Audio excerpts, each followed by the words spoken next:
No. No. I mean, it's a nice talking point. If we, the 99%, don't come together. Well, actually, if we look at voting, it's more like 30%, 30%, 30%.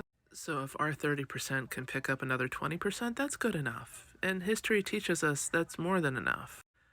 Not everybody in the French Revolution was like, yay, guillotine!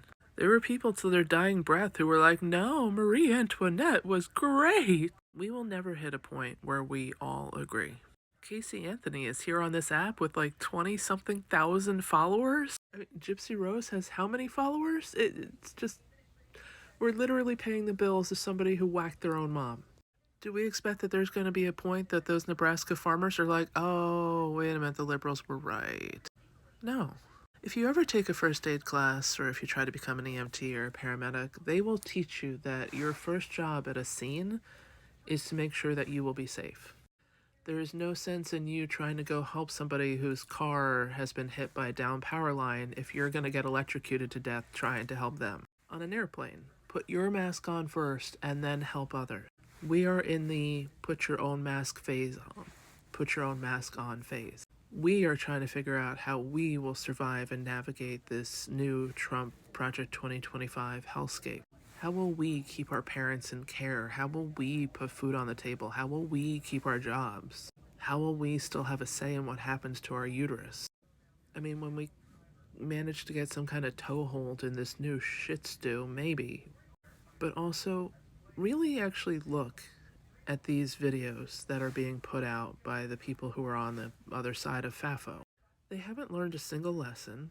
They are not willing to onboard facts or truth. If Trump came out and was like, oh my god, I'm so sorry, I didn't realize MAGA was being punished. Okay, only non-MAGA are gonna suffer. MAGA, you guys are safe. All this like, we need to work together would evaporate. They're not interested in working together. They legit want to see us punished and in pain. They want a profit. They want a benefit. They want the lives they want. They want the rest of us below them. That bullshit that they've been taught for years that they are superior, they are entitled, they should be living the good life, their lily white skin entitles them to more. They still fully believe all of that. They're not willing to put the work in. They're not willing to learn and grow. They're not willing to apologize. They are mid FAFO. They are losing their farms. They are losing their jobs. They are losing their everything. And they still believe Trump is God. Oh, Trump doesn't mean to punish them. No. Even when they're living in an RV down the road from what used to be their family farm for the past 300 years, they will somehow still be convinced it's the liberals' fault, not Trump. Maybe a few of them will see the light. But even by their own admission, yeah, we voted for Trump, we didn't realize there would be consequences, but we would vote for him again. If you're on an airplane and you've got your mask on and you're trying to help the person next to you put their mask on and they're fighting you, after a certain point, stop trying to help them. They don't want to be saved. The rest of us are actively doing the work. We are trying to process what the hell is going on. We are finding community and resources to try to survive what is to come. We are tightening up our trusted circle.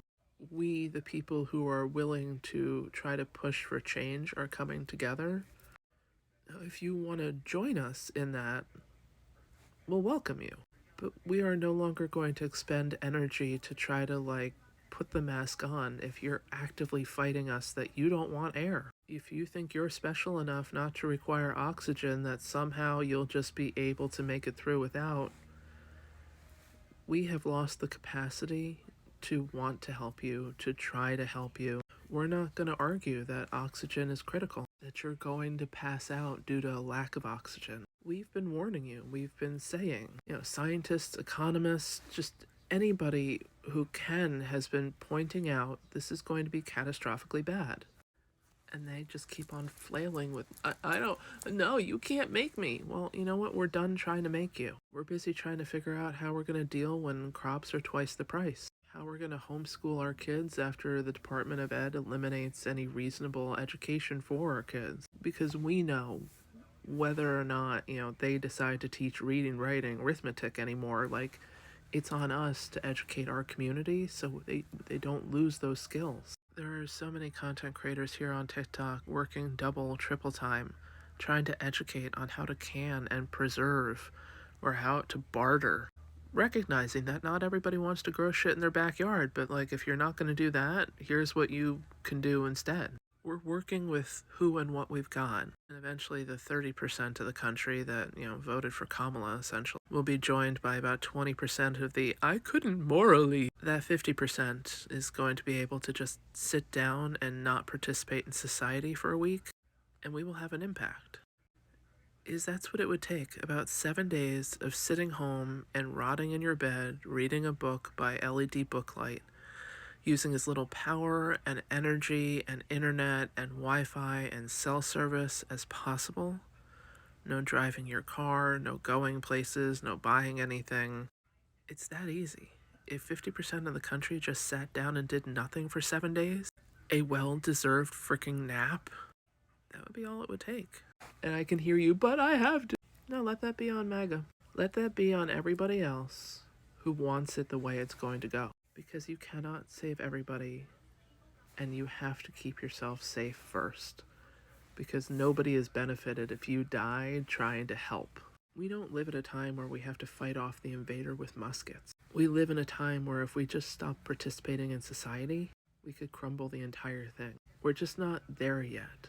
People still have a, but I can't leave Facebook mentality. Well, you stay on Facebook, you keep building your own prison. But I can't not work. No, none of us can afford to not work. It's just there will come a point when not working and risking your job is less painful than the alternative of just sitting home for a week. We're not there yet. I don't think we'll be there until about 2026. As people are still very much in the somebody will come and save us phase. But as the starvation really hits, as people are forced to take home their parents from their care facilities because they won't be kept there anymore, I think it will dawn on more people. But I think there's an entire crowd of people, members of the Yahtzee party to this day, still believe that if Hitler had been allowed to do what he planned, the world would be a better place. To their dying breath, they'll believe it. COVID deniers who wasted their last breath in the ER screaming at nurses that COVID wasn't real. They don't want to unite with us. They don't want to come together with us. Even if we are as nice as we can be and we are as accepting as we can be, they don't want to be part of our community. Divided we might fail, but not by our choice. And we can only give so much to those that don't want to participate. Most people are learning to put their mask on first, which is a hard lesson to teach people because the instinct is to help others first. But we are really, especially the 92%, choosing put your mask on first. And if the person next to you can't figure it out, try to help them. And if they fight you, that's on them. But seriously, in the French Revolution, that wasn't the entire country that was like, yes, let's get on this. So the concept of we need 99% of all people to agree. No, we don't. And to their dying breaths, they will never want to participate. We've just stopped, trying to help people who don't want to be helped. And that's actually incredibly healthy for us.